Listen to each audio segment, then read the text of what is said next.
Friends అందరికీ నమస్తే. So ఈరోజు కనుక చూసుకున్నట్టయితే నవంబర్ 24వ తేదీకి సంబంధించినటువంటి SSC GD constable exam shift 1, shift 2 అదేవిధంగా షిఫ్ట్ 3కి సంబంధించినటువంటి మనకు వచ్చిన క్వశ్చన్స్ గురించి అయితే డిస్కస్ చేద్దామండి. సో మనకు కొన్ని వేరే రీజన్స్ నుంచి అయితే మనకు చాలా రకాల క్వశ్చన్స్ అయితే వచ్చాయి. సో వాటన్నిటి గురించి అయితే ప్రజెంట్ మనం మాట్లాడుకుందాం. అదేవిధంగా ఇందులో భాగంగానే మనం ఫస్ట్ క్వశ్చన్ చూసుకున్నట్టయితే మనకు రీజనింగ్ నుండి ఒకటి డైస్ క్వశ్చన్ అయితే ఉండండి. ఎవరైతే నిన్న చూసిన వాళ్ళు ఉన్నారో, నిన్న చేసినటువంటి video shift 1, shift 2, shift 3 video చూసిన వాళ్ళకు దీని గురించి క్లియర్గా అయితే అర్థమవుతుంది. సో అందుకోసమే నేను దీనికి సంబంధించినటువంటి ప్రాక్టికల్ అయితే నేను చేయను. సో దీనికి ఆన్సర్ ఏమొస్తుందో కింద మీరే రాయండి. సో క్వశ్చన్ ఏంటి అంటే ఇక్కడ పక్కన మీకు అయితే బాక్స్ కనిపిస్తుంది కదా. సో దీన్ని మనము డైస్ లాగా మార్చేసి దేనికి అపోజిట్గా ఏది ఉంటుంది, ఇంకా గట్టిగా చెప్పాలి అంటే ఈ మూడిట్లో ఒకటి డిఫరెంట్గా ఉంటుంది. ఆ డిఫరెంట్ ఏంటి అని చెప్పేసి మీరు గుర్తించాల్సి అయితే ఉంటుందన్నమాట. సో ఫ్రెండ్స్ ఇక్కడ దీని ఆన్సర్ అయితే పెట్టండి. ఇక నెక్స్ట్ చూసుకున్నట్టయితే ఈ క్వశ్చన్ అయితే గుర్తుంచుకోండి.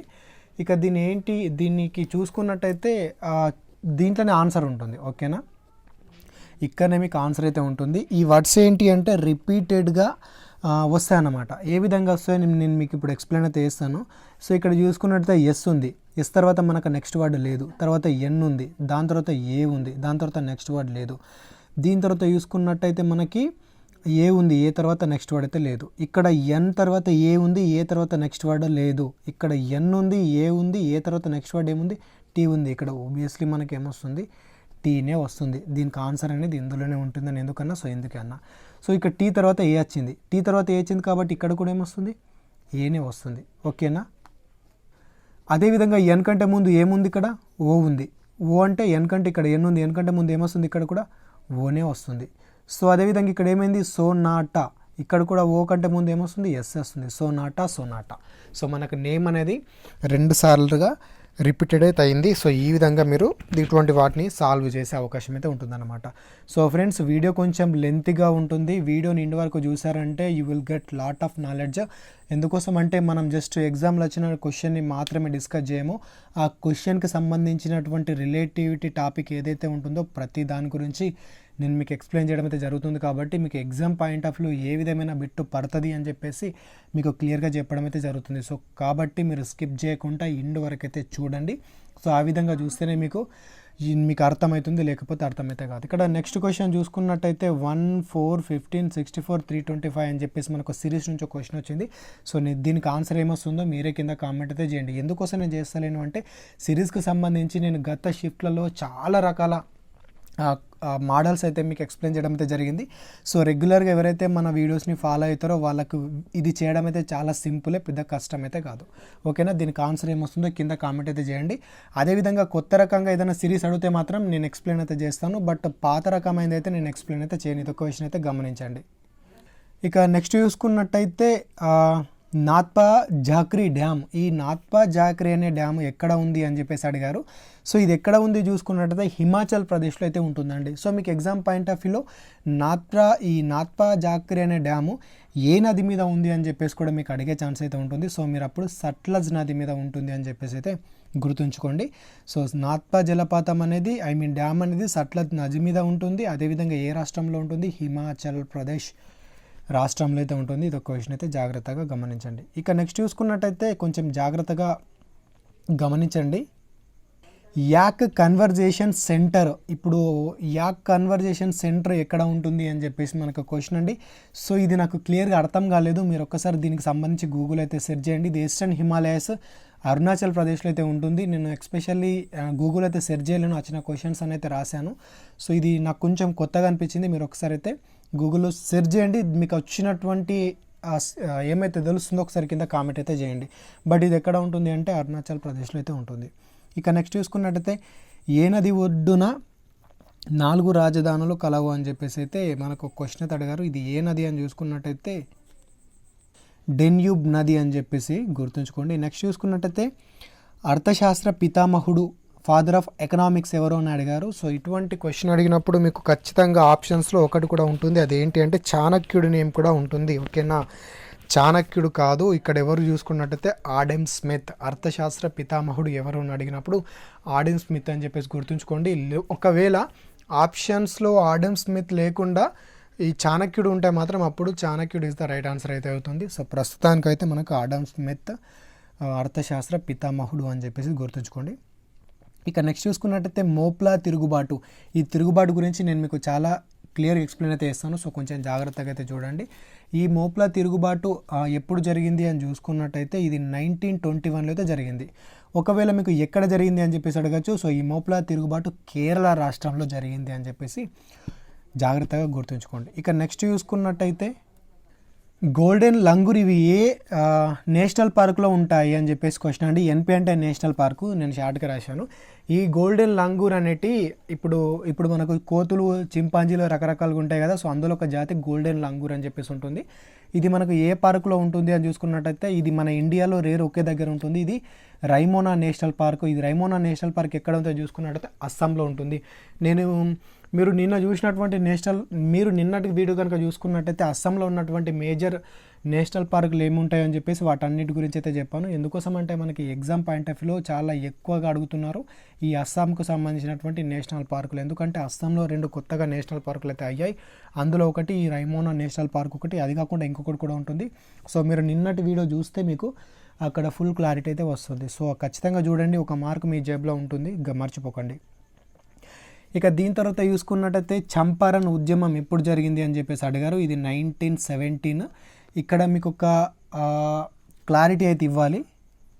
దీనిని మీకు చంపారన్ ఉద్యమం చంపారన్ సత్యాగ్రహం కూడా అంటారు. దీని గురించి చెప్పాలి అంటే గాంధీజీ ఇండియాకి వచ్చిన తర్వాత, గాంధీజీ ఇండియాకి ఎప్పుడు వచ్చారు? 1915లో అయితే వచ్చాడు కదా. 1915 or 1916. So 1915 is the right answer. So 1915లో గాంధీజీ ఇండియాకి రావడం జరిగింది. గాంధీ ఇండియాకి వచ్చిన తర్వాత ఫస్ట్గా చేపట్టినటువంటి ఉద్యమం ఏది అని చూసుకున్నట్టయితే చంపారన్ ఉద్యమం అండి. ఇది 1917లో స్టార్ట్ అయింది. ఇది ఎప్పుడు చేశారు చూసుకున్నట్టయితే 10 ఏప్రిల్. సో ఇది 1917 10th ఏప్రిల్లో అయితే జరిగిందని గుర్తుంచుకోండి. దీని తర్వాత చూసుకున్నట్టయితే నెక్స్ట్ ఒకటి కూడా జరిగింది. ఇది ఎగ్జామ్లో అడగలేరు, బట్ మీకు నాలెడ్జ్ కోసం అయితే చెప్తున్నా, గుర్తుంచుకోండి, జాగ్రత్తగా గుర్తుంచుకోండి, అడిగే ఛాన్సెస్ అయితే ఉంటుంది. దీని తర్వాత ఖేడా సత్యాగ్రహ 1918లో అయితే జరిగింది. డేట్ గుర్తుపెట్టుకోండి. 22 మార్చ్ నుండి 5th జూన్ వరకు అయితే జరిగింది. మీకు ఈ కానిస్టేబుల్ లెవెల్లో ఇంత డెప్త్గా అయితే అడగడం, మీకు ఇయర్ ఒకటి గుర్తుంచుకుంటే వేయాలి. మీరు తర్వాత కూడా ఏదైనా రాయాలనుకుంటే మీకు దానికి డేట్ అనేది చాలా ఉపయోగపడుతుంది. ఇక దీని తర్వాత చూసుకున్నట్టే నాన్ కోఆపరేషన్ మూమెంట్, ఇది 1920 సెప్టెంబర్ 4లో అయితే జరిగిందండి. దీని తర్వాత చూసుకున్నట్టయితే సివిల్, ఇది శాసనోల్లంఘన ఉద్యమం అంటారు. దీన్ని 1930 ఏప్రిల్ 6న అయితే జరిగింది. దీని తర్వాత అత్యంత ముఖ్యమైనది ఏంటి అంటే క్విట్ ఇండియా మూమెంట్. ఈ క్విట్ ఇండియా మూమెంట్ కనుక చూసుకున్నట్టయితే మనకు 1942 ఆగస్టు 8వ తేదీన అయితే మనకి క్విట్ ఇండియా ఉద్యమం అయితే జరగడం అయితే జరిగింది. ఇది కూడా చాలా చాలా ఇంపార్టెంట్, మనకు చాలాసార్లు ఈ క్వశ్చన్ అడగడం అయితే జరిగిందండి. ఇక దీని తర్వాత చూసుకున్నట్టయితే dust leak, DASTLIK, dust leak exercise అనేది ఏ దేశాల మధ్య జరిగింది అని చెప్పేసి అడిగారు. ఇది కొంచెం ఇంపార్టెంటే. ఇది ఇండియా అదేవిధంగా ఉజ్బెకిస్తాన్ ఉంది కదా, ఇండియా అదేవిధంగా ఉజ్బెకిస్తాన్ మధ్యలో అయితే జరిగిందనమాట. జస్ట్ ఏ దేశాల మధ్య అని చెప్పేసి అడిగారు. అదేవిధంగా ఈ డేట్ కనుక గుర్తుంచుకోండి, 19 మార్చ్ 2021 నాడైతే ఎక్సర్సైజ్ అయితే జరిగింది. అదేవిధంగా ఇది మిలిటరీ ఎక్సర్సైజ్ అండి, ఓకేనా. ఒక్కోసారి మనకు అడగచ్చు ఇది ఏ ఎక్సర్సైజ్ అని కూడా అడగచ్చు. ఇది మిలిటరీ ఎక్సర్సైజ్, నావీ ఎక్సర్సైజ్ కాదు, ఎయిర్ ఫోర్స్ ఎక్సర్సైజ్ కాదు, మిలిటరీ ఎక్సర్సైజ్. నేను ఎందుకు ఇంత డెప్త్గా చెప్తున్నా అంటే మనకు ఒక క్వశ్చన్ అడిగిన తర్వాత ఆ క్వశ్చన్కి సంబంధించి రిలేటెడ్గా ఏ క్వశ్చన్ అని అడగచ్చు. సో ఇప్పుడు డస్ట్ లీక్ అడిగాడు. ఈ డస్ట్ లీక్ అనేది ఏ ఎక్సర్సైజ్ అని కూడా అడగచ్చు. ఇది మిలిటరీనా, వాయునా, నావీనా అని చెప్పేసి. సో గుర్తుంచుకోవాలి. అందుకే మీకు క్వశ్చన్కి వచ్చింది అంటే దానికి రిలేటెడ్గా, అందుకోసమే నేను ఇంత డెప్త్గా అయితే చెప్తున్నా. మీకు ఏ రకంగా అడిగినా కూడా మీరు పాయింట్ని అయితే మిస్ అస్సలకే కావద్దు అన్న ఉద్దేశంతో. ఇక దీని తర్వాత చూసుకున్నట్టయితే మనకు రీజనింగ్ నుంచి అయితే ఒక క్వశ్చన్ అండి. ఇది 3, 7, 8, 26, 15, 63. అదేవిధంగా దాని తర్వాత ఎంత వస్తుంది, దాని తర్వాత ఎంత వస్తుంది అని చెప్పేసి ఇది నేను మీకు కొంచెం చెప్తా, జాగ్రత్తగా వినండి. ఇక్కడ మనకి 3 ఉంది ఫస్ట్, ఓకేనా. 3 అనేది మనకి ఎట్లా వచ్చింది, 2 స్క్వేర్ ఎంత, 4, ఓకేనా. 2 స్క్వేర్ ఎంత, 4, 4 మైనస్ 1 ఎంత, 3 కదా. అదేవిధంగా నెక్స్ట్ ఉంది. సో నెక్స్ట్ చూసుకున్నట్టయితే ఏంటి, ఇది ఫస్ట్ 2 స్క్వేర్ కదా, నెక్స్ట్ 2 క్యూబ్, ఓకేనా. 2 స్క్వేర్ 2 క్యూబ్, 2 క్యూబ్ వేసిన తర్వాత ఏం చేసిండో దానికి మళ్ళీ -1. 2 క్యూబ్ ఎంత, 8, 8 మైనస్ 1 ఎంత, 7 కదా.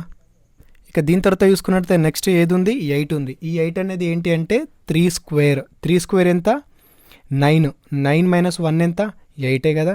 సో నెక్స్ట్ మళ్ళీ ఏం చేయాలి, 3 క్యూబ్ చేయాలి. ఓకేనా, 3 స్క్వేర్ అయిపోయిన తర్వాత నెక్స్ట్ ఏం చేయాలి, మళ్ళీ 3 క్యూబ్ చేయాలి. 3 క్యూబ్ ఎంత, 27. 27 మైనస్ 1 ఎంత, 26 కదా. సో 2 అయిపోయింది, 3 అయిపోయింది. నెక్స్ట్ సిరీస్ ఎంత, 4. 4 స్క్వేర్ చేయాలి, మళ్ళీ 4 క్యూబ్ చేయాలి. అది అయిపోయిన తర్వాత నెక్స్ట్ ఏం వస్తుంది, 5 స్క్వేర్ వస్తుంది, 5 క్యూబ్ వస్తుంది. అంటే ఏంది, స్క్వేర్ చేసిన తర్వాత మనం -1 అయితే చేయాలి. సో ఈ విధంగా చేశారంటే మీకు ఆన్సర్ వస్తుంది. సో ఫస్ట్ దాంట్లో వచ్చేసి 24, సెకండ్ దాంట్లో వచ్చేసి 124 is the answer. So first దాంట్లో చూసుకున్నట్టయితే మనకి 24 వస్తుంది, సెకండ్ దాంట్లో చూసుకుంటే 124 వస్తుంది.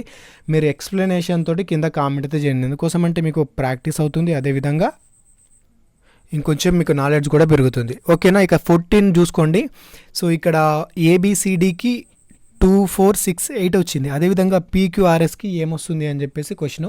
సో డైరెక్ట్ దీనికి ఆన్సర్ 32, 34, 36, 38 ఎట్లా వచ్చినాయో నా కింద కామెంట్ అయితే చేయండి. ఇక దీని తర్వాత చూసుకున్నట్టయితే 17th May 2000 శనివారం అయితే 17th May 2000 ఏ వారం అవుతుంది చూసారా. ప్రతిరోజు బిట్ అయితే పడుతుంది, అసలు ఈ బిట్ అయితే మిస్ అవుతలేదు. ఇక దీని తర్వాత చూసుకున్నట్టయితే ఒకటి మనకు ఎంప్లాయిమెంట్ అని చెప్పేసి దీని నుంచి ఒక క్వశ్చన్ అయితే వచ్చిందండి. ఇక్కడ మీకు చెప్పాను నిన్న పిక్చర్ విజువలైజేషన్ అని చెప్పేసి నేను ఎక్స్ప్లెయిన్ అయితే చేశాను కదా.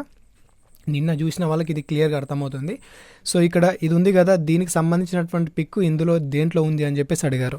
సో ఆప్షన్ ఏ చూసుకున్నట్టయితే ఏలో అసలు ఉండే ఛాన్స్ అయితే లేదు, ఎందుకంటే ఇక్కడ 3 లైన్స్ ఉన్నాయి, ఇక్కడ కూడా 3 లైన్స్ అని చెప్పేసి దానికి రిలేటెడ్గా లేదు.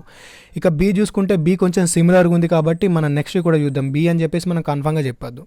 నెక్స్ట్ చూసుకున్నట్టయితే ఇది అసలు అయ్యే ఛాన్స్ అయితే లేదు. అదేవిధంగా డి చూసుకున్నట్టయితే డీలో ఒకటి ఇక్కడ మూలన ఉంది, దాని చిన్న ఉంది, ఇంకా చిన్న ఉంది. సో దీనికి చూస్తే మాత్రము ఈ డీలో మాత్రం కరెక్ట్ విజువలైజేషన్ అయితే కనిపిస్తుంది. సో ఆన్సర్ వచ్చేసి D is the right answer. So దీనికి ఎటువంటి షార్ట్ కట్స్ అనేటివి ఉండవు, మీరు జనరల్గా కళ్ళతోటి చూసి ఖచ్చితంగా పెట్టడమే దీనికి ఆన్సర్. ఓకేనా, ఇక దీని తర్వాత చూసుకున్నట్టయితే తుజ్బుల్ ప్రాజెక్ట్ అండి. ఈ తుజ్బుల్ ప్రాజెక్ట్ కూడా ఎన్నోసార్లు అడిగారు, రెగ్యులర్గా చూసే వాళ్ళకైతే అర్థమవుతుంది. ఈ తుజ్బుల్ ప్రాజెక్ట్ చూసుకున్నట్టయితే ఎక్కడ ఉంది అని చెప్పేసి అడిగారు. ఇది జమ్మూ కాశ్మీర్లో ఉంటుంది. ఏ నది మీద ఉంటుంది అని అడిగినప్పుడు జీలం నది మీద అయితే ఉంటుంది అని చెప్పేసి అయితే గుర్తుంచుకోండి. ఓకేనా, దీని తర్వాత చూసుకున్నట్టయితే రజియా సుల్తానా ఒక లేడీ కింగ్. ఓకేనా, ఢిల్లీ సుల్తాన్లో వస్తుంది. రజియా సుల్తాన్ అని ఎవరు చంపారు అని చెప్పేసి అయితే క్వశ్చన్. యాక్చువల్గా ఈ క్వశ్చన్ అడగలేరు, బట్ మనకు ఎవరో పంపారు రావడం ద్వారా నేను అలానే రాసేసి అయితే మీకు చెప్పాను. దీనికి మీకు చిన్న ఎక్స్ప్లెనేషన్ చెప్తా వినండి. ఈ రజియా సుల్తాన్ అని ఎవరు చంపారు అని చెప్పేసి ఖచ్చితంగా మనకు ఎక్కడ కూడా ఆన్సర్ అయితే లేదు. జాట్ కింగ్ అని చెప్పేసి, ఈ జాట్ రాజు అని చెప్పేసి ఇతనే చంపాడు అని చెప్పేసి అయితే అంటారు, బట్ అది ఖచ్చితత్వమైన లేని సమాధానం అన్నమాట. మీకు దీని గురించి తెలిసే కింద కామెంట్ అయితే చేయండి. సో ఇది అందుకే ఎక్కడ కూడా అడగరు, ఇది ఎగ్జామ్లో అయితే అడిగిన క్వశ్చన్ కాదు, బట్ ఒక చిన్నగా గుర్తుంచుకోండి. సో ఇక్కడ నెక్స్ట్ చూసుకున్నట్టయితే సో మీకు ఒక క్వశ్చన్ అయితే అడుగుతా, జాగ్రత్త వినండి. భారతదేశంలో మొట్టమొదటిగా సింహాసనం అధిష్ఠించినటువంటి స్త్రీ ఎవరు, మహిళ ఎవరు అని చెప్పేసి మీకు క్వశ్చన్ అడుగుతున్నా, దానికి సరైన ఆన్సర్ అయితే పెట్టండి. సో మ్యాక్సిమం నాకు తెలిసి అయితే అందరూ ఝాన్సీ లక్ష్మీబాయి అని చెప్పేసి పెడతారు. సో చూద్దాం ఎంతమంది కరెక్ట్ ఆన్సర్ పెడతారు. సో ఇక నెక్స్ట్ చూసుకున్నట్టయితే నేషనల్ టీచర్స్ అవార్డు 2021 ఎవరికి వచ్చింది అని చెప్పేసి అడిగారు. సో ఇందులో బీహార్ నుంచి, అదేవిధంగా మన తెలంగాణ రాష్ట్రం నుంచి కూడా ఒకరికి రావడంతో జరిగింది. ఇందులో బీహార్ నుంచి చూసుకున్నట్టయితే సత్య మిహ్రాకి బీహార్ నుంచి అయితే వచ్చింది. ఇక నెక్స్ట్ మేఘనా ముష్నోరి, ఈమె తెలంగాణ హైదరాబాద్కి సంబంధించినటువంటి మహిళ. ఇక దీని తర్వాత చూసుకున్నట్టయితే సైన్స్ కాంగ్రెస్ నుంచి అయితే మనకు క్వశ్చన్ అడిగారండి. ఇది కొంచెం జాగ్రత్తగా గుర్తుంచుకోండి, కొంచెం ఇంపార్టెంట్, మనకు చాలాసార్లు అయితే అడుగుతున్నారు. మనకి 2020 సంవత్సరంలో బెంగళూరులో అయితే జరిగింది సైన్స్ కాంగ్రెస్. అదేవిధంగా 2021లో వచ్చేసి పూణేలో అయితే జరిగిందనమాట. అయితే ఇక్కడ మీరు గుర్తుంచుకోవాల్సినటువంటి పాయింట్ ఏంటి అంటే 2021లో జరిగినటువంటి సైన్స్ కాంగ్రెస్ 108వ సైన్స్ కాంగ్రెస్. ఓకేనా, సో 2019 కూడా గుర్తుంచుకోండి. 2019 ఎక్కడ జరిగిందంటే పంజాబ్లో జరిగింది, అది 106వ సైన్స్ కాంగ్రెస్ అని చెప్పేసి అయితే గుర్తుంచుకోండి. ఇక దీని తర్వాత చూసుకున్నట్టయితే బిందుసారుని కాలంలో వచ్చినటువంటి విదేశీయుడు ఎవరు అని చెప్పేసి క్వశ్చన్ అయితే అడిగారు. సో ఇక్కడ డొమైస్కస్ సంథింగ్ ఉంటుంది కదా, డయామోకస్ డొమైస్కస్ అని చెప్పేసి, అతను వచ్చేసి బిందుసార కాలంలో అయితే వచ్చినటువంటి పర్సన్ అన్నమాట. ఇక దీని తర్వాత చూసుకున్నట్టయితే రాబర్ట్ క్లైవ్ అని చెప్పేసి ఒక క్వశ్చన్ అయితే వచ్చిందండి. దానికి ఆన్సర్ 1757. దీని గురించి మీకు క్లియర్ ఇన్ఫర్మేషన్ ఒకసారి మీరు గూగుల్ అయితే వెతకండి. ఇక దీని తర్వాత చూసుకున్నట్టయితే ఖైగా న్యూక్లియర్ పవర్ ప్లాంట్ ఎక్కడ ఉంది అని చెప్పేసి అడిగారు. ఇది మనకు కర్ణాటకలో ఉంటుంది. కర్ణాటకలోని హసన్ అనే డిస్టిక్లో అయితే ఈ ఖైగా న్యూక్లియర్ పవర్ ప్లాంట్ అయితే ఉంటుంది. సో ఇక్కడ మనకు రీజనింగ్ అర్థమెటిక్ నుంచి అయితే ఒక క్వశ్చన్ అయితే వచ్చింది. దీని ఒకసారి జాగ్రత్తగా చూడండి. బి ఏ కన్నా 48% ఎక్కువ. అదేవిధంగా సి ఏ మరియు సో క్వశ్చన్ ఇంకోసారి రిపీట్ చేసి జాగ్రత్త నుండి. బి కన్నా ఏ 48% ఎక్కువ. సారీ అది కాదు, బి ఏ కన్నా 48% ఎక్కువ. క్వశ్చన్ కొంచెం జాగ్రత్తగా అర్థం చేసుకోండి, ఓకేనా. బి అంట ఏ కన్నా 48% ఎక్కువ. అదేవిధంగా సి ఏ మరియు బీలలో హాఫ్ అయితే, ఏ మరియు బీలలో సగం అయితే ఏ కన్నా క్వశ్చన్ కొంచెం జాగ్రత్తగా అర్థం చేసుకోండి. బి అంట ఏ కన్నా 48% ఎక్కువ, ఓకేనా. బి అంట ఏ కన్నా 48% ఎక్కువ.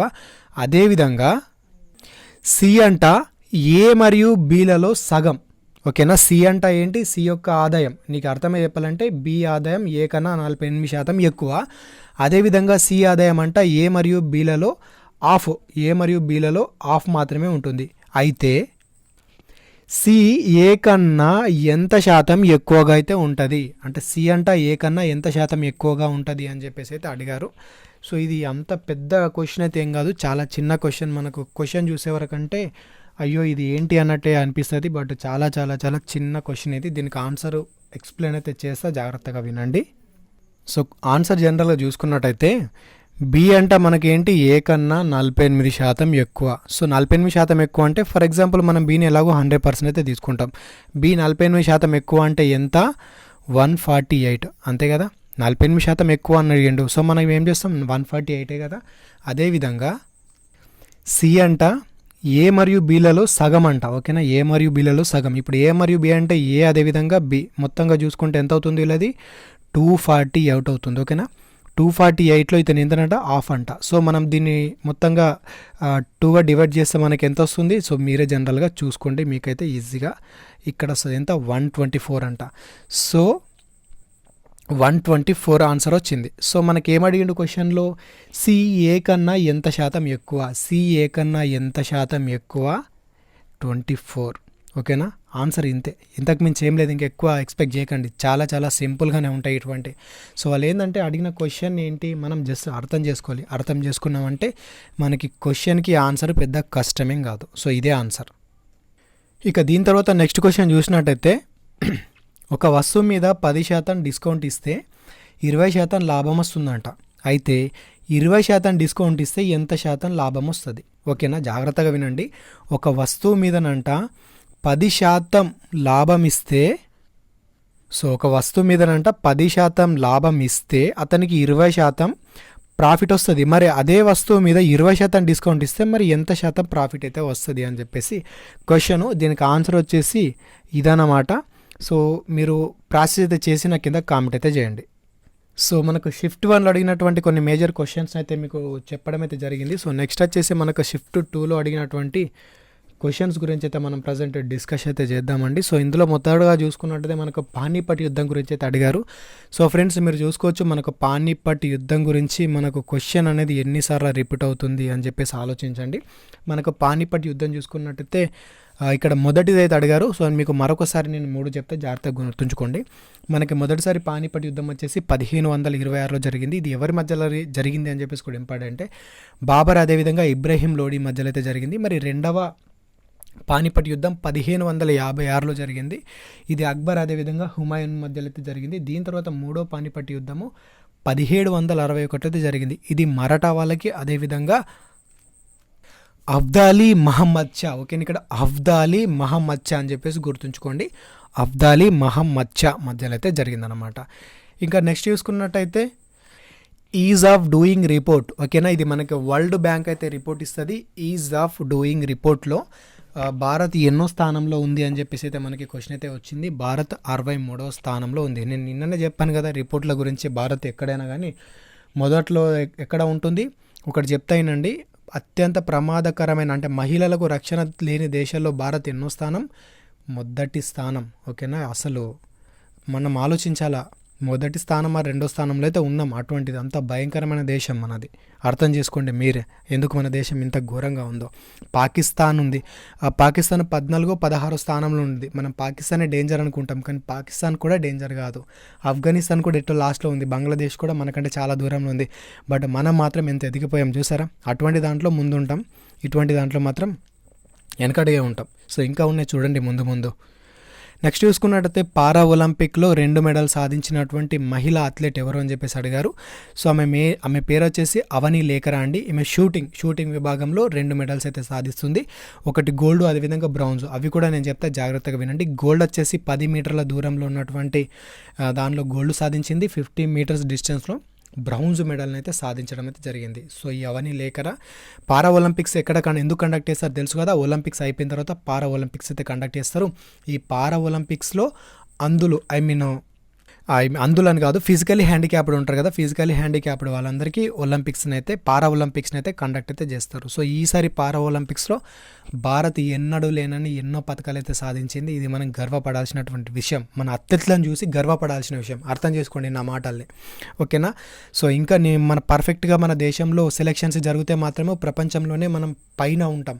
సో అది మన దేశంలో జరగదు. ఎందుకోసం అంటే అథ్లెట్లతోటి పోయేది మన గవర్నమెంట్కి సంబంధించినటువంటి కుటుంబాలు పోతాయి. సో ఎందుకోసం అక్కడ ఎంజాయ్మెంట్ చేయడానికి ఎన్నో ఘోరాలు ఉన్నాయండి. వాటన్నిటి గురించి చెప్తే ఎన్నో ఉంటుంది, అది మనకు సంబంధం లేని విషయం. సో ఇక నెక్స్ట్ క్వశ్చన్ చూసుకున్నట్టయితే, ఫైహాన్ అనే ఒక పర్సను ఇండియాకి ఎవరి పాలనలో వచ్చాడు అని చెప్పేసి అడిగారు. ఇతను గుప్తుల కాలంలో అయితే వస్తాడు. అంటే ఉంటారు కదా వేరే దేశం నుంచి రావడము, చూడడము అట్లా. సో ఇతను చైనా నుంచి అయితే వస్తాడు. ఇతను ఎవరి పాలనలో వస్తాడంటే గుప్తుల కాలంలో వస్తాడు, ఓకేనా. అది 2వ చంద్రగుప్తుని కాలంలో అయితే ఎక్స్పెషల్లీ ఇతను రావడం అయితే జరుగుతుంది అని చెప్పేసి గుర్తుంచుకోండి. ఇక నెక్స్ట్ చూసుకున్నట్లయితే సౌత్ కొరియా కరెన్సీ ఏది అని చెప్పేసి అయితే మన క్వశ్చన్ అయితే వచ్చిందండి. ఈ సౌత్ కొరియా కరెన్సీ చూసుకున్నట్టయితే వన్ అని చెప్పేసి గుర్తుంచుకోండి. ఇక్కడ నెక్స్ట్ మనకు ఒకటి రీజనింగ్ అయితే క్వశ్చన్, LIVER లివర్ను ELLRVగా రాసిన ఇంగ్లీష్ని ఏమని రాస్తావు అని చెప్పేసి క్వశ్చను. ఇక నేను దీనికి ఎక్స్ప్లెనేషన్ కూడా ఇవ్వాలన్నా, మీరు చూస్తున్నారు అంటే ఇక్కడ మీ కళ్ళకు కట్టినట్టు ఆన్సర్ అయితే కనిపిస్తుంది. అయినా కూడా ఒకసారి ఎక్స్ప్లెయిన్ చేస్తా, జాగ్రత్తగా వినండి. సో మళ్ళీ కోడింగ్ అనుకుంటా పరేషాన్ కాకండి. ఇక్కడ LIVER ఉంది. ఈ LIVER ఇందులోనే ఉంది కదా, కాకపోతే అటు ఇటు LIVER ఇదే ఇక్కడ ఉంది. సో అదేవిధంగా మీరు దీన్ని కూడా అట్లనే చేయాలి. దీన్ని చేయాలి అంటే ఏం కావాలి, మన కింద ఆప్షన్స్ ఉండాలి, ఓకేనా. మీరు ఎగ్జామ్లో రాసేటప్పుడు మీ కింద ఆప్షన్ ఉంటుంది కాబట్టి అప్పుడు మీకు క్లియర్గా అర్థమవుతుంది. ఈ ఉంది ఇక్కడ, L ఏమొస్తా, Lకి ఏముంది ఇక్కడ, ఈ ఉంది. సో ఇక్కడ ఈకి ఏముంటుంది, సో ఇట్లా ఉంటుంది, సో అట్లా ఉంటుంది అని చెప్పేసి మీరు ఆప్షన్స్ని చూసి ఆన్సర్ పెట్టే అవకాశం అయితే ఉంటుంది. దాని పక్కన 7వ క్వశ్చన్ కూడా సేమ్ అంతే, దాన్ని కూడా ఒకసారి అయితే చూసుకోండి. సో నెక్స్ట్ చూసుకున్నట్టయితే మనకి రీజనింగ్ నుంచి 113ని మనము 49గా రాసిన, అదేవిధంగా 251ని 64గా రాసిన, అదేవిధంగా 343ని ఏ విధంగా రాస్తారు అని చెప్పేసి క్వశ్చన్ అయితే అడిగారు. బట్ నేను ఎక్స్ప్లెయిన్ చేస్తాను, ఓకేనా. దీని గురించి కొంచెం జాగ్రత్తగా అయితే చూడండి. సో ఫ్రెండ్స్ ఏం లేదు, జాగ్రత్తగా చూస్తే సింపుల్గా ఆన్సర్ అయితే వస్తుంది మీకు. ఇక్కడ మనకేముంది, 1 ఉంది, 3 ఉంది, 3 ఉంది. ఇవన్నీ ప్లస్ చేస్తే మనకి ఏమొస్తుంది, 3 + 3 6, 6 + 1 ఎంత, 7, 7 స్క్వేర్ ఎంత, 49 కదా.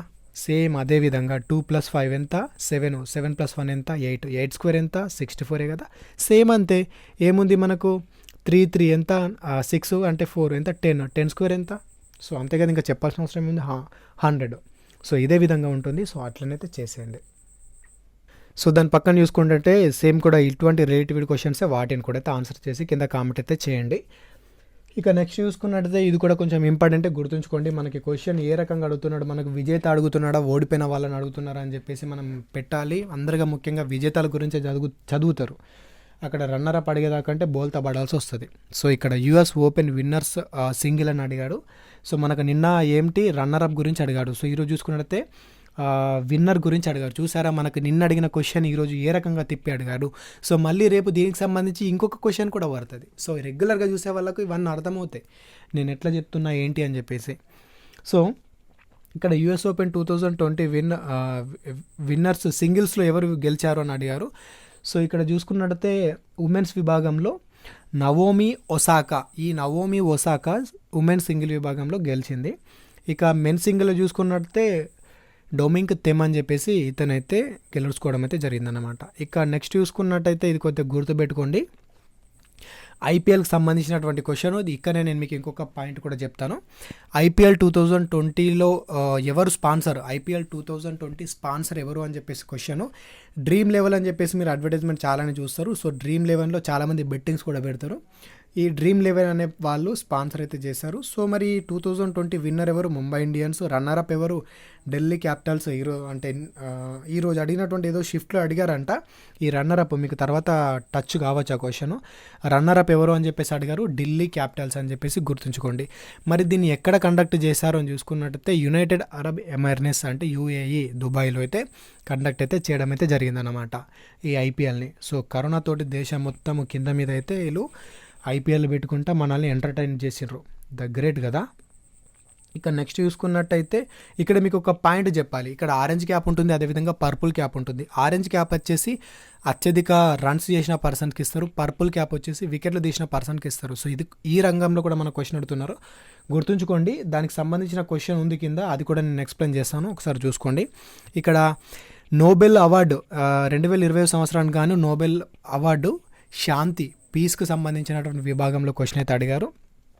ఈ శాంతికి సంబంధించి చూసుకున్నట్టయితే మనకి 2020లో వరల్డ్ ఫుడ్ ప్రోగ్రామ్ వారికి అయితే ఇవ్వడం అయితే జరిగింది. మరి 2019 కూడా కొంచెం ఇంపార్టెంట్, కొద్దిగా గుర్తుంచుకోండి. ఈ 2019లో చూసుకున్నట్టయితే అబీ అహ్మద్ అనే పర్సన్కి నోబెల్ శాంతి బహుమతి రావడం అయితే జరిగిందనమాట. దీని తర్వాత చూసుకున్నట్టయితే మనకు ఆర్మీ డే అడిగారు. ఆర్మీ డే January 15, ఓకేనా. ఆర్మీ డే ఖచ్చితంగా అయితే గుర్తుంచుకోవాలి. ఇక నెక్స్ట్ చూసుకున్నట్టయితే ఇండియన్ పార్లమెంట్ సిస్టమ్ అని చెప్పేసి ఒక రకంగా క్వశ్చన్ అయితే వచ్చింది. అది ఎట్లా క్వశ్చన్ వచ్చిందో నాకు తెలీదు, బట్ దీనికి ఆన్సర్ వచ్చేసి లోక్సభ, రాజ్యసభ, రాష్ట్రపతి అని చెప్పేసి అయితే నాకు జస్ట్ తెలిసింది. నేను దానికి ఇండియన్ పార్లమెంట్ సిస్టమ్ అని చెప్పేసి క్వశ్చన్ అయితే పెట్టినా. అంటే ఒక బిల్లు పాస్ అవ్వాలి, ఒక బిల్లు చట్టం కావాలంటే ఫస్ట్ మనకు లోక్సభ, రాజ్యసభ, లోక్సభలో ఫస్ట్ అసెంబ్లీ తర్వాత లోక్సభ, దాని తర్వాత రాష్ట్రసభ, అదేవిధంగా రాష్ట్రపతి అని చెప్పేసి ఉంటుంది. మీరు గుర్తుంచుకోవాల్సింది ఏంటి అంటే ఇండియన్ పార్లమెంట్ సిస్టమ్ అన్నప్పుడు లోక్సభ, రాజ్యసభ, రాష్ట్రపతి అని చెప్పేసి అయితే గుర్తుంచుకోండి. అంతకు మించి ఇంకేం అవసరం లేదు. సో ఇక్కడ ఐపీఎల్ గురించి అయితే చెప్పాను కదా. ఐపీఎల్ చూసుకున్నట్టయితే మనకు ఆరెంజ్ క్యాప్ వచ్చేసి కేఎల్ రాహుల్కి వచ్చింది. ఇక పర్పుల్ క్యాప్ చూసుకున్నట్టయితే రబాడాకి వచ్చింది. ఇతను సౌత్ ఆఫ్రికా ప్లేయర్ అన్నమాట, అత్యధిక వికెట్లు తీసినటువంటి ధీరుడు. ఇక్కడ ఒక క్వశ్చన్ కొంచెం జాగ్రత్తగా చూడండి. ఇది కూడా చాలా చాలా సింపుల్ అండి. అసలు ఎంత సింపుల్ క్వశ్చన్స్ అంటే చాలా సింపుల్ ఉంది. నాకు November 30 నాడు ఎగ్జామ్ ఉంది. మరి నాకు ఇటువంటి సింపుల్ క్వశ్చన్స్ ఇస్తే మాత్రం నేనైతే వదిలిపెట్టా. సో ఇక్కడ 75 km/h వేగంతో అయితే ఒక రైలు ప్రయాణిస్తుందంట. అయితే ఆ రైలు అట 1050 కిలోమీటర్లు ప్రయాణించడానికి దానికి ఎంత సమయం అయితే పడుతుంది. ఇక్కడ రైలు వీల్ అని చెప్పేసి క్వశ్చన్ ఏం లేదు. వాళ్ళు నాకు జనరల్గా 75 కిలోమీటర్, 150 అండ్ 1050 కిలోమీటర్ వెళ్ళడానికి ఎంత సమయం అని నాకు పంపారు. సో నేను మీకు ఇక్కడ ట్రైన్ అయితే యాడ్ అయితే చేశాను. సో ఇక్కడ దీనికి పక్కనే నేను దీనికి ఆన్సర్ అయితే చెప్తే జాగ్రత్తగా వినండి. ఇక్కడ ఏమడిగాడు, పట్టు సమయం ఎంత అని అడిగాడు. సో ఈ సమయానికి అంటే టైంకు సూత్రం ఏంటి అని చెప్పేసి మీకు తెలియాలి ఖచ్చితంగా. టైమ్ ఈజ్ ఈక్వల్స్ టు దూరము బై వేగము అని చెప్పేసి అయితే గుర్తుంచుకోవాలి, ఓకేనా. ఇది మనకు టైంకు సంబంధించినటువంటి ఫార్ములా. ఇది తెలిసింది అంటే మనం ఈజీగా ఆన్సర్ అయితే పెట్టేయచ్చు, ఓకేనా. ఇక్కడ మనకి ఏమడిగాడు, సమయం అయితే అడిగాడు. సో మనం ఇక్కడ ఏం చేయాలి, 75 అదేవిధంగా 1050 మనం ఏంది డివైడ్ చేయడమే, సింపుల్గానే ఉంటుంది. సో ఇక్కడ ఏంది, దూరం అడిగాడు. సో డిస్టెన్స్ అంటే దూరమే కదా. దూరం ఎంతనంట 1050. 1000 ఒక్క నిమిషం. సో మనకి దూరం ఎంత, 1050, ఓకేనా. 1050 బై మనకు కాలం ఎంత ఇచ్చాడు మనకు, స్పీడ్, ఓకేనా. స్పీడ్ ఫార్ములా చెప్పాను కదా ఇందాక, మనకు దూరము బై వేగము. సో ఎంత, 75. సో దీన్ని ఏముంది, దీన్ని కొట్టేయడమే, అంతకుమించి ఏం లేదు. ఇక్కడ ఎంత పోతుంది, 15×75. అదేవిధంగా ఈ 1050 వచ్చేసి 15, ఇక్కడ ఎంత 42 పోతుంది, ఓకేనా. 1542 పోతుంది. అండ్ అగైన్ చూసుకున్నట్టయితే మనకి ఇక్కడ 3 1 పోతుంది. అదేవిధంగా ఇక్కడ 3 14 పోతుంది. సో ఇక్కడ ఆన్సర్ ఎంత, 14 ఈజ్ ద ఆన్సర్. 14 గంటలలో అయితే పోతుంది. చూసారా ఎంత సింపుల్ బిట్లు ఇచ్చారంటే, అసలు ఇట్లా బేసిక్గా చేసుకొని వెళ్ళిపోవచ్చు. ఇక నెక్స్ట్ చూసుకున్నట్టయితే మనకి 20:16 అయినా 210కి ఏం రాస్తావు అని చెప్పేసి క్వశ్చన్. అంటే 2కి 60 రాసినా 210కి ఏం రాస్తావు అని క్వశ్చన్. నాకు రెగ్యులర్గా చూసే సబ్స్క్రైబర్స్కి అసలు నేను ఇది చేయాల్సిన అవసరం లేదు, ఎందుకంటే వాళ్ళు డైలీ ఫాలో అయ్యే వాళ్ళకి ఖచ్చితంగా అది అర్థమవుతుంది. సో కింద కామెంట్ కూడా చేసేస్తారు వాళ్ళు. సో ఈరోజే వీడియో చూసే వాళ్ళు ఖచ్చితంగా మీరు పాత వీడియో చూసినట్టయితే మీకు ఇంకా క్లారిటీ అయితే వస్తుంది. సో ఫ్రెండ్స్ ఖచ్చితంగా అయితే ఆ వీడియోస్ కూడా చూడండి. ఇక నెక్స్ట్ చూసుకున్నట్టయితే కోవిడ్ ఫస్ట్ కేసు ఎక్కడ నమోదైందని చెప్పేసి క్వశ్చన్. ఇది కేరళలో అయితే నమోదైంది. ఈ కేరళలో నమోదైంది. ఫస్ట్ కేసు కేరళలో నమోదైన తర్వాత నేను ఎంత భయపడ్డా అంటే అది ఎక్స్పెషల్లీ కాదు, నేనే కాదు, దేశం మొత్తం అయితే భయపడ్డది. ఓకేనా. ఇక నెక్స్ట్ చూసుకున్నట్టయితే ఇదొక ఘోరం. 2020లో ఇండియా జీడిపి ఎంత? -7.3. ఓకేనా, -7.3. 2021లో కరోనా నుంచి చాలా కోలుకున్న దేశాలు కొంచెం అభివృద్ధి బాటలో పడ్డాయి. బట్ ఇండియాది 2021లో ప్రజెంట్ జీడిపి ఎంత ఒకసారి కింద కామెంట్ అయితే చేయండి. అయితే మీరు ఇక్కడ గమనించండి, మీకు ఒక విషయం చెప్పాలి. మనకు 2020 నుంచి కరెంట్ అఫైర్ ఎక్కువ అవే అడుగుతున్నారు. అంటే మనకు 2020లో క్వశ్చన్ పేపర్ని రెడీ చేసి పెట్టారు, అవే క్వశ్చన్స్ని మనకైతే అడుగుతున్నారు అని చెప్పేసి అయితే చాలామంది అంటున్నారు. సో నాకు కూడా అంతే అనిపిస్తుంది. మనకు ఈ మధ్య క్వశ్చన్స్ అయితే నాకు ఎక్కువ ఎక్కడ కనిపిస్తలేవు. మనకు 2020కి సంబంధించి కరెంట్ అఫైర్ అయితే కనిపిస్తుంది. దాని మీద మీరు ఏమంటారు ఒకసారి కింద కామెంట్ అయితే చేయండి. ఇక నెక్స్ట్ చూసుకున్నట్టయితే స్వామి వివేకానంద ఒరిజినల్ నేమ్ ఏంటి అని చెప్పేసి అడిగారు. ఖచ్చితంగా తెలిసి ఉండాలి ప్రతి ఒక్కరికి, తెలియకపోతే తెలుసుకోండి. నరేంద్రనాథ్ దత్త స్వామి వివేకానంద గారి పూర్తి పేరు, ఒరిజినల్ నేము. ఇక నెక్స్ట్ చూసుకున్నట్టయితే కమలాదేవి హ్యారిస్. కొంచెం ఇంపార్టెంట్ గుర్తుంచుకోండి. ఈ కమలాదేవి హ్యారిస్ అనే పర్సన్ ఎవరు అంటే ఈమె అమెరికాకి వైస్ ప్రెసిడెంట్, అదేవిధంగా first women vice president in USA. అది కూడా కొంచెం ఇంపార్టెంటే. కాకపోతే ఏంటి అంటే ఈమెకు మన భారత్ తోటి సంబంధాలు ఉన్నాయి. మన భారత్లో ఈమె కొన్ని మూలాలు ఉన్నాయి. ఈమె ఫ్యామిలీ తమిళనాడు, అంటే ఈమె గ్రాండ్ పా వాళ్ళు ఉంటారు కదా, తమిళనాడు రాష్ట్రంలో ఉంటారు. తమిళనాడులో ఎక్కడ ఉంటారు అంటే తులసిద్రపురం అని చెప్పేసి, ఇక్కడితో ఆమెకు సంబంధం అయితే ఉంది అని చెప్పేసి అక్కడ ఆప్షన్ అయితే గుర్తుంచుకోండి. ఈమె పేరు కమలాదేవి హ్యారిస్. ఏ రాష్ట్రానికి సంబంధం ఉంది అని అడిగినప్పుడు తమిళనాడు అని చెప్పేసి అయితే గుర్తుంచుకోండి. దీని తర్వాత ఒకటి ఇంపార్టెంటే, రాణిగంజ్ కోల్ఫీల్డ్. ఇది రాణిగంజ్ కోల్ఫీల్డ్ ఎక్కడ ఉంది అని చెప్పేసి అడగచ్చు. ఇది వెస్ట్ బెంగాల్ అయితే ఉంది. దీని తర్వాత ఇంకొక 2 ఇంపార్టెంట్ కూడా చెప్తే జాగ్రత్తగా గుర్తుంచుకోండి. ఇవి ఎగ్జామ్లో అడగలేరు, బట్ తర్వాత అడిగే ఛాన్స్ ఉంటుంది. జరియా కోల్ఫీల్డ్ ఎక్కడ ఉంటుంది ಅಂತ అడగచ్చు. ఇది జార్ఖండ్లో అయితే ఉంటుంది. ఇది కూడా ఇంపార్టెంట్ గుర్తుంచుకోండి. దీని తర్వాత మరొక క్వశ్చన్ ఏంటి అంటే సోహాగ్పూర్ కోల్ఫీల్డ్ ఎక్కడ ఉంటుంది అని చెప్పేసి అడగచ్చు. ఇది మధ్యప్రదేశ్లో ఉంటుంది. ఇది ఇండియాలో బిగ్ అన్నమాట, పెద్దది. ఇది కొంచెం ఇంపార్టెంట్, ఇది కొద్దిగా చూసుకోండి. ఇక దీని తర్వాత చూసుకున్నట్టయితే జమ్మూ కాశ్మీర్ గవర్నర్ ఎవరు అని చెప్పేసి అడిగారు. సో నేను గవర్నర్లకు సంబంధించి ఒక వీడియో అయితే చేశాను కదా, మీరు ఆ వీడియో చూశారు అంటే గవర్నర్స్, ముఖ్యమంత్రులు, ఆ రాష్ట్రానికి సంబంధించినటువంటి రాజధాని కంప్లీట్గా తెలుసుకుంటారు. ఓకేనా. అయితే ప్రజెంట్ గవర్నర్కి సంబంధించి చూసుకున్నట్టయితే జమ్మూ కాశ్మీర్కి ఎవరున్నారు? మనోజ్ సిన్హా అనే పర్సన్ జమ్మూ కాశ్మీర్కి ఉండడం అయితే జరిగిందనమాట. ఇక దీని తర్వాత చూసుకున్నట్టయితే చిప్కో ఉద్యమం అండి. ఇది కూడా కొంచెం ఇంపార్టెంట్. ఈ చిప్కో ఉద్యమం ఎప్పుడు జరిగిందని అడిగారు. 1973లో అయితే జరిగింది. చిప్కో ఉద్యమం ఎందుకు జరిగింది అంటే అక్కడ మొక్కల్ని నరికివేయద్దు అని చెప్పేసి అక్కడ ఉన్నటువంటి స్థానికులందరూ ఆ చెట్ల చుట్టూ అయితే అవుతారు అన్నట్టు. చెట్లను నరికేయకుండా, చెట్లను నరకాలంటే ముందు మమ్మల్ని వేసి తర్వాత చెట్లను నరకండి అన్నట్టు దాన్ని అర్థము. సో వాళ్ళందరూ అట్లా చెట్లకు అడ్డం అయిపోయి అక్కడ ఉన్నటువంటి చెట్లను నరకకుండా అయితే చూడడం అయితే జరిగిందంట. దీన్ని చిప్కో ఉద్యమం అని చెప్పేసి అంటారు. మరి ఈ చిప్కో ఉద్యమానికి లీడర్, అధ్యక్షత వహించినటువంటి పర్సన్ ఎవరు అని చెప్పేసి కూడా మీకు క్వశ్చన్ అయితే రావచ్చు. అతని పేరు సుందర్లాల్ బహుగుణ. గుర్తుంచుకోండి, మీకు తర్వాత ఎప్పుడైనా ఈ క్వశ్చన్ అడిగే ఛాన్స్ అయితే ఉంటుంది. ఇక దీని తర్వాత చూసుకున్నట్టయితే ప్రజెంట్ మన లోక్సభ స్పీకర్ ఎవరు అని చెప్పేసి క్వశ్చన్ అడిగారు. అతని పేరు ఉత్పల్ కుమార్ సింగ్. ఇతను ఏ రాష్ట్రానికి సంబంధించిన వాడు? ఉత్తరాఖండ్కు సంబంధించిన పర్సన్. ఇది కూడా గుర్తుంచుకోండి. ఇక దీని తర్వాత చూసుకున్నట్టయితే నందు నాటేకర్ అనే పర్సను ఏ ఆటకు సంబంధించినటువంటి ప్లేయరు? ఏ ఆటకు సంబంధించినటువంటి ప్లేయర్ అని చెప్పేసి క్వశ్చన్ అండి. ఇతను బ్యాడ్మింటన్కి సంబంధించినటువంటి ప్లేయర్ అనమాట. ఇతను మహారాష్ట్ర పూణేకి సంబంధించినటువంటి పర్సన్. ఈ నందు నాటేకర్ అనే పర్సన్ ఇప్పుడు ఓల్డ్ మ్యాన్ అతను. సో ఇతను పాత ప్లేయరు, అతని గురించి అయితే అడిగారు. గుర్తుంచుకోండి, అట్లా కూడా అడుగుతున్నారు. ఇక ఈ శిశు యోజన ఒకటి క్వశ్చన్ అయితే ఉంది. శిశు సమృద్ధి యోజన అని చెప్పేసి మనకు ఒకటి గవర్నమెంట్ స్కీమ్ అయితే ఉంది, శిశు సమృద్ధి యోజన. ఓకేనా. ఇది 2019లో కేంద్ర ప్రభుత్వం అయితే ప్రవేశపెట్టింది. ఇది ఏంటి అంటే మహిళలకు, అంటే చిన్న పిల్లలు ఉంటారు కదా, వాళ్ళ కోసం అయితే పెట్టినటువంటి స్కీమ్ అన్నమాట. వీళ్ళకు బీమా వచ్చేసి 2.5 లక్షల వరకు అయితే బీమా ఉంటుంది. అదేవిధంగా చదువుకోనికి 5 లక్షల వరకు అయితే ఆర్థిక సాయం, అంటే ఎడ్యుకేషన్ పర్పస్లో 5 లక్షల వరకు అయితే లోన్ సదుపాయాన్ని 5 లక్షల వరకు సాయం అయితే ఇస్తారనమాట. సో ఇంకా డెప్త్కి వెళ్తే మీకు ఇంకొక ఇన్ఫర్మేషన్ అయితే చెప్తే జాగ్రత్తగా వినండి. ఒకవేళ విద్యార్థి 5వ తరగతి కనుక చదువుతున్నట్టయితే 3,000 వరకు, 8వ తరగతి చదివితే 5,000 వరకు, 10వ తరగతి చదివితే 7,000 వరకు, 12వ తరగతి చదివితే 8,000 వరకు అయితే వీళ్ళు లోన్ రూపంలో ఆర్థిక సహాయాన్ని అయితే ఇస్తారన్నమాట. సో ఇది మీకు డెప్త్గా ఎవరు చెప్పరు, బట్ మీకు తర్వాత ఎప్పుడైనా అడగచ్చు. ఈ శిశు సమృద్ధి యోజన కింద 10వ తరగతి చదువుతున్నటువంటి విద్యార్థికి ఎంతవరకు ఆర్థిక సాయం చేయగలుగుతారు అని చెప్పేసి క్వశ్చన్ అడగచ్చు. సో అప్పుడు 7,000 అని చెప్పేసి గుర్తుంచుకోండి. అదేవిధంగా బీమా ఎంత ఉంటుంది అంటే 2.5 లక్షలు. అదేవిధంగా ఎడ్యుకేషన్ కంప్లీట్ లోన్ ఎంత ఉంటుంది అంటే 5 లక్షలు అని చెప్పేసి గుర్తుంచుకోండి. సో ఫ్రెండ్స్, నేను మీకు మంచిగా డెప్త్గా అర్థమయ్యే విధంగా ఎక్స్ప్లెయిన్ చేస్తున్నా. సో ప్రతి ఒక్కరు ఇండు వరకు అయితే చూడండి. అదేవిధంగా మీ ఫ్రెండ్స్ కూడా ఖచ్చితంగా షేర్ చేయండి. ఈ వీడియో మీద మీ ఒపీనియన్ కూడా ఖచ్చితంగా కింద కామెంట్ అయితే చేయండి. ఇక్కడ నెక్స్ట్ చూసుకున్నట్టయితే మనకి షిఫ్ట్ 3లో అడిగినటువంటి క్వశ్చన్స్ గురించి అయితే చూసుకుందామండి. ఇక్కడ షిఫ్ట్ 3లో అడిగినటువంటి క్వశ్చన్ చూసుకున్నట్టయితే ఫస్ట్ రీజనింగ్. వీటి గురించి అయితే నేను ఏం ఎక్స్ప్లెయిన్ అయితే చేయను, బట్ ఫస్ట్ది మాత్రం ఎక్స్ప్లెయిన్ చేస్తాను. ఒకసారి అయితే చూడండి.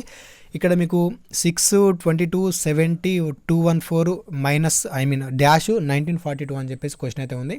నేను పూర్తిగా ఏం ఎక్స్ప్లెయిన్ చేయాలి, జాగ్రత్తగా అయితే చూడండి. ఈ 6కి 22 ఎట్లా వచ్చింది? 6 3 ఎంత? 6 3 18, ఓకేనా. 6 3 18 ప్లస్ ఎంత కలిపారు? 4 కలిపారు. ఇంటూ 3 + 4, ఓకేనా. ఇంటూ 3 + 4. సో నెక్స్ట్ 22 ఉంది. 22కి ఎంత? ఇంటూ 3 + 4. సో 70 అయిపోయింది. 70కి కూడా అంతే. అదేవిధంగా 214కి కూడా అంతే. సో ఇదే విధంగా మీరు చేస్తారంటే మీకు ఆన్సర్ అయితే వస్తుంది. మరి ఇక్కడ ఆన్సర్ ఎంత వస్తుందో చూసుకున్నట్టయితే 646 ఆన్సర్ అయితే వస్తుంది. సో కింద కామెంట్ అయితే చేయండి కరెక్ట్ ఆన్సర్ అయితే. తప్పైతే మీరు కామెంట్ చేయండి. ఎట్లాగో అప్పుడు ఒక్కొక్కటి మిస్ అయ్యి నేను మిస్టేక్ కూడా చెప్పచ్చు. నేను మిస్టేక్ చెప్తే అనుకుంటే మీరు కింద ఖచ్చితంగా కామెంట్ అయితే చేయండి, బ్రో మీరు మిస్ చేశారు అని చెప్పేసి. సో దాన్ని కరెక్షన్ అయితే చేయండి. అదేవిధంగా మన సదరన్ రీజియన్లో ఎగ్జామ్ రాసిన వాళ్ళు మీకు వచ్చినటువంటి క్వశ్చన్స్ కూడా కింద కామెంట్ చేయండి. సో ఓకేనా, ఖచ్చితంగా కామెంట్ చేయడం మాత్రం అయితే మర్చిపోకండి.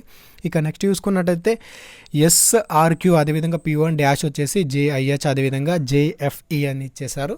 సో ఇక్కడ ఆన్సర్ ఏమొస్తుందని చెప్పేసి కనుక్కోవాలి. సో ఆన్సర్ ఏమొస్తుందో చెప్పండి. చాలా సింపులే, ఎక్కువ ఆలోచించాల్సింది ఏం లేదు. సింపుల్గా ఆలోచిస్తే ఇక్కడ ఆన్సర్ అయితే వచ్చేస్తుంది. ఇక నెక్స్ట్ చూసుకున్నట్టయితే 484:12, అదేవిధంగా 622కి ఎంత అవుతుందని చెప్పేసి. సో ఆన్సర్ అయితే చెప్పండి. నెక్స్ట్ 83:9, అదేవిధంగా 146కి ఏమొస్తుందని చెప్పేసి అది. దీని తర్వాత మన కోడింగ్ డికోడింగ్ నుంచి ఒక 4 క్వశ్చన్స్ అయితే అడిగారు. ఇక దీని తర్వాత చూసుకున్నట్టయితే విటమిన్ K లోపిస్తే విటమిన్ K వల్ల లోపిస్తే మనకు ఏమవుతుంది అని చెప్పేసి క్వశ్చన్. అది బ్లడ్ క్లాటింగ్ అండి. మనకు రక్తం గడ్డ కట్టకుండా చూసేది ఏ విటమిన్? K vitamin. అలాంటిది K విటమిన్ లేకపోతే మనకి ఇంకా రక్తం ఏమవుతుంది? గడ్డ కడుతుంది.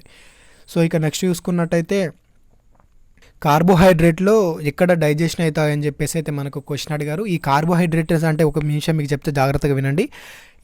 కార్బోహైడ్రేట్ అంటే ఏంటి? తక్షణ ఎనర్జీ. సో మనకు ప్రోటీన్ తీసుకుంటే లేట్గా ఎనర్జీ అవుతుంది. అదేవిధంగా కార్బోహైడ్రేట్ తీసుకుంటే ఏంటి? తక్షణ ఎనర్జీ అయితే వస్తుంది. అందుకే క్రీడాకారులకు ఏమి ఇస్తారు? కార్బోహైడ్రేట్ ఇస్తారు. సో దీనివల్ల ఏమవుతుందంటే మనకు తక్షణంగా ఎనర్జీ అయితే వస్తుంది. ఇది ఎక్కడ డైజెషన్ అవుతుందంటే మనకు మౌత్ నుంచి డైజెస్ట్ వెళ్తూ ఉంటుంది. సో మౌత్ నుంచి మనకు పవర్ సప్లై అవుతూ ఉంటుంది అన్నట్టు. సో దీన్ని కార్బోహైడ్రేట్ డైజెస్టివ్ సిస్టమ్ అని చెప్పి గుర్తుంచుకోండి. ఇక దీని తర్వాత ఒక ఎక్స్ట్రా పాయింట్ గుర్తుంచుకోండి. ప్రోటీన్ ఎక్కడ డైజెషన్ అవుతుంది అని చెప్పేసి అడగచ్చు. ఇది స్టమక్లో అయితే అవుతుంది. ఇక నెక్స్ట్ చూసుకున్నట్టయితే కప్పింగ్ థెరపీ. ఈ కప్పింగ్ థెరపీ దేనికి సంబంధించింది అని చెప్పేసి మనకు బిట్ అయితే అడిగారు. ఈ కప్పింగ్ థెరపీ అని చెప్పేసి దీని బ్లడ్ ప్యూరిఫై, అదేవిధంగా బాడీని రిలాక్స్గా ఉంచడము, దీనికి సంబంధించింది కప్పింగ్ థెరపీ అని చెప్పేసి అయితే గుర్తుంచుకోండి. అదేవిధంగా నెక్స్ట్ చూసుకున్నట్టయితే BCG వ్యాక్సిన్ దేనికి సంబంధించింది అని అడగచ్చు. ఇది ట్యూబర్కులోసిస్కి సంబంధించింది అని చెప్పేసి గుర్తుంచుకోండి. ఇక నెక్స్ట్ ఈసీజీ అంటే ఎలక్ట్రోకార్డియోగ్రాము. ఇది దేనికి సంబంధించింది? దీని ద్వారా ఏ టెస్టులు చేస్తారు అని చెప్పేసి క్వశ్చన్ అండి. ఇది హార్ట్కి సంబంధించింది. హార్ట్ని టెస్ట్ చేయడము, అక్కడ మనకు హార్ట్ సరిగ్గా కొట్టుకుంటుందా లేదా అని చెప్పేసి ఆ బీట్ని చెక్ చేయడము, దానికి సంబంధించినటువంటి అయితే ఈ ఈసీజీలో అయితే చూస్తారన్నమాట. ఇక నెక్స్ట్ చూసుకున్నట్టయితే నీటిలో కరిగే విటమిన్, అదేవిధంగా కొవ్వులో కరిగే విటమిన్స్. యాక్చువల్గా అడిగిన క్వశ్చన్ ఏంటి అంటే నీటిలో కరిగే విటమిన్స్ ఏవి అని అడిగారు. నీటిలో కరిగే విటమిన్స్ వచ్చేసి B, అదేవిధంగా C అన్నమాట. B, అదేవిధంగా C మాత్రమే మనకు నీటిలో కరుగుతాయి. అదేవిధంగా కొవ్వులో కరిగేటి కూడా ఉంటాయి. కొవ్వులో కరిగేటి ఏంటి? ADEK అని చెప్పేసి కొవ్వులో కరిగేటి గుర్తుంచుకోండి. ఇవి ఖచ్చితంగా గుర్తుంచుకోవాలి. ఇక నెక్స్ట్ చూసుకున్నట్టయితే సింప్లీపాల్ నేషనల్ పార్క్ ఎక్కడ ఉంది అని అడిగారు. ఇది ఒడిశాలో అయితే ఉంటుంది. అదేవిధంగా నెక్స్ట్ ఒకటి రీజనింగ్ నుంచి అయితే క్వశ్చన్ అడిగారు. 5 3 4, అదేవిధంగా 10 38 ఎంత అవుతుంది నెక్స్ట్ చెప్పండి అని చెప్పేసి అడిగారు. సో దీనికి నేను ఫస్ట్లో ఒకటి చెప్పాను, దాన్ని మీకు గుర్తుందో లేదో ఇంకోసారి చెప్తే జాగ్రత్తగా వినండి దీనికి ఎక్స్ప్లెనేషన్. సో ఇక్కడ జనరల్గా చూసుకున్నట్టయితే 5 × 1 ఎంత? 5 × 1 ఎంత అవుతుంది? 5 అవుతుంది. 5 - 2 ఎంత? 3నే కదా, ఓకే ఇక్కడ 3 వచ్చేసింది. ఇక నెక్స్ట్ చూసుకున్నట్టయితే మనకు 3 ఇంటూ 2, 3 ఇంటూ 2 ఎంత అవుతుంది, 6 అవుతుంది. సో 6 మైనస్ 2 ఎంత అవుతుంది, 4 అవుతుంది. ఓకేనా. అదేవిధంగా నెక్స్ట్ మనకు 4 ఉంది. ఈ 4 చూసుకున్నట్టయితే 4 ఇంటూ 3, ఇక్కడ 4 ఇంటూ ఇక్కడ 5 ఇంటూ 1 అయిపోయింది, 5 ఇంటూ 2 అయిపోయింది. ఇప్పుడు 4 ఇంటూ 3, 4 ఇంటూ 3 చేసిన తర్వాత ఏం చేయాలి, మళ్ళీ -2. నెక్స్ట్ చూసుకున్నట్టయితే మనకి 10 ఉంది. 10 ఏం చేయాలి, 10 ఇంటూ 4, 1 2 3 4 ఈ విధంగా మనం ఒక్కొక్క వాటిని పెంచుకుంటా -2 చేసుకుంటా పోతే మీకు ఆన్సర్ అయితే వస్తుంది. ఆన్సర్ని కింద కామెంట్ అయితే చేయండి. ఇక దీని తర్వాత చూసుకున్నట్టయితే జమ్మూ కాశ్మీర్ ఫెస్టివల్ ఏది అని చెప్పేసి క్వశ్చన్ అండి. ఇది మనకు జమ్మూ కాశ్మీర్కి సంబంధించి ఇదివరకు నేను చాలా రకాల ఫెస్టివల్స్ అయితే చెప్పాను. బట్ ఇక్కడ ఒకటి చూసుకున్నట్టయితే మీకు 2 చెప్తా, గుర్తుంచుకోండి. ఒకటి కంచోత్ అని, అదేవిధంగా తులిప్ ఫెస్టివల్ అని చెప్పేసి 2 ఫెస్టివల్స్ అయితే జరుగుతాయి. తులిప్ ఫెస్టివల్ అదేవిధంగా కంచోత్ ఫెస్టివల్ అని చెప్పేసి 2 జరుగుతాయి. నెక్స్ట్ రీజనింగ్ క్వశ్చన్ 4 17 33 అని చెప్పేసి వీటిని అయితే ఆన్సర్ చెప్పండి. నెక్స్ట్ చూసుకున్నట్టయితే history of the discovery of vitamins ఎవరు అని చెప్పేసి అడిగారు.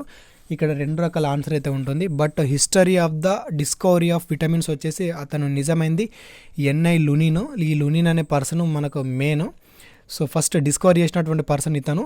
నామకరణం చేసింది ఎవరు అంటే ఫంక్ అన్నమాట. బట్ మీరు గుర్తుంచుకోండి, మీకు ఇచ్చినటువంటి ఆప్షన్స్లో ఒక్కోసారి ఇతని పేరు ఇవ్వకపోవచ్చు, లూనిన్ ఇవ్వకపోవచ్చు, ఫంక్ ఇవ్వచ్చు. ఫంక్ ఇచ్చినప్పుడు ఫంక్ పెట్టండి. ఒకవేళ ఫంక్ లేని పక్షంలో లూనిన్ ఈజ్ ద రైట్ ఆన్సర్. ఓకేనా. సో ఫ్రెండ్స్, ఇదన్నమాట నేను 3 షిఫ్ట్లకు సంబంధించినటువంటి మనకు వచ్చిన సమాచారం మొత్తం మీకు చెప్పడం అయితే జరిగింది. ఫ్రెండ్స్, ఒక్కటే, నేను ఇంత కష్టపడి మీకోసం ప్రతి క్వశ్చన్ని గ్యాదర్ చేసి అదేవిధంగా మీకు అర్థమయ్యే విధంగా ఇంకా ఎక్స్ట్రా పాయింట్స్ చెప్పుకుంటా కూడా ప్రతి ఒక్కరికైతే తూచా తప్పకుండా నేను ప్రతి ఒక్క ఇన్ఫర్మేషన్ అయితే ఇస్తున్నాను. సో ఫ్రెండ్స్, దానికి మీరు చేయాల్సిందల్లా ఒక్కటే, వీడియోని లైక్ చేసి మీ ఫ్రెండ్స్కు షేర్ చేయడం, అదేవిధంగా నిజాయితీగా కష్టపడే ప్రతి ఒక్కరికి ఉద్యోగం రావాలని ఒకే ఒక ఆశతో అయితే నేను ఈ వీడియోస్ అయితే చేస్తున్నాను. ఒక్కటి గమనించండి, ఎగ్జామ్ రాసిన వాడు నాకు క్వశ్చన్స్ చెప్పండి అంటే చెప్తాడా? ఖచ్చితంగా చెప్పాడు. ఎందుకోసం, మళ్ళీ ఇంకా వాడికి ఉద్యోగం వచ్చేస్తే ఎలా అని చెప్పి చెప్పారు. అందుకోసమే మనకు సౌత్ రీజియన్ నుంచి చూసుకుంటే అసలు క్వశ్చన్స్ ఎవరు చెప్పరు. మ్యాక్సిమం చాలామంది మనకు క్వశ్చన్స్ రావు. అందుకోసమే నేను వేరే రీజియన్లో ఉన్నటువంటి క్వశ్చన్స్ అన్ని గ్యాదర్ చేసుకుని మీకు చెప్తున్నా. జస్ట్ నేను క్వశ్చన్ చెప్తే దానివల్ల మీకు ఎటువంటి ఉపయోగం ఉండదు. నేను ఆ క్వశ్చన్కి సంబంధించినటువంటి ఫుల్ మ్యాటర్ ఇంకా చెప్తే రేపు ఎగ్జామ్ రాయబోయే వారికి ఇంకొక ఎక్స్ట్రా పాయింట్ గ్యాదర్ అవుతుంది. అదేవిధంగా వాళ్ళకి ఎట్టి పరిస్థితుల్లో బిట్ మిస్ అవ్వకుండా అయితే ఉంటుంది. సో అందుకోసం నేను ప్రతి పాయింట్ ఆఫ్ వ్యూని మీకు అర్థమయ్యే విధంగా క్లియర్గా అయితే ఎక్స్ప్లెయిన్ చేసే ప్రయత్నం అయితే చేస్తున్నాను. సో ఈ యొక్క విషయాన్ని అర్థం చేసుకోండి. ఖచ్చితంగా ఈ విషయాన్ని మీ ఫ్రెండ్స్ కూడా షేర్ చేసే ప్రయత్నం చేయండి. సో నాకు తెలిసిందే, ఖచ్చితంగా నిజాయితీగా ఉద్యోగాన్ని సాధించాలనుకున్న ప్రతి ఒక్కరూ వీడియోని ఇండి వరకు అయితే చూస్తారు. సో ఎవరైతే వీడియోని ఇండి వరకు అయితే చూస్తారో ఒక చిన్న కామెంట్ అయితే చేయండి, ఎస్ బ్రో నేను ఇండి వరకు చూస్తానని చెప్పేసి. సో నాకు అంతే చాలు, అంతకు మించిన పెద్ద హ్యాపీనెస్ అంటూ ఏముండదు. సో ఇదన్నమాట ఇవాల్టి వీడియో. రేపు కూడా మనకు వీడియో అయితే ఉంటుంది. సో అర్థం చేసుకోండి. So friends, thanks for watching. ఎటువంటి మిస్టేక్స్ కనుక ఉంటే ఖచ్చితంగా కింద కామెంట్ అయితే చేయండి. సో నెక్స్ట్ టైం నేను కరప్షన్ చేసుకునే ప్రయత్నం అయితే చేస్తాను. సో ఇదన్నమాట ఇవాల్టి వీడియో. Thanks for watching. అందరికీ ఆల్ ది బెస్ట్. జై భారత్.